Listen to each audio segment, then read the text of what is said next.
Hi friends, good morning. పచ్చి మామిడికాయ ఇంకా పచ్చి కొబ్బరి పచ్చిమిర్చితో పచ్చడి చేసుకుందాము.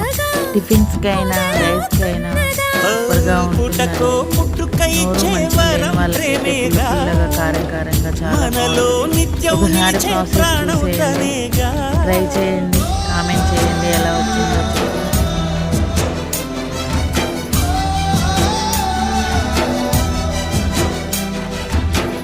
మువ్వల నవ్వకల ముద్ద మందారమా, ముగ్గులో దిల్చకిల ముగ్ధ సింగారమా, ఆశకే ఆయువు పోసారి మధు మంత్రమా, రేకే రంగులు పూసారి.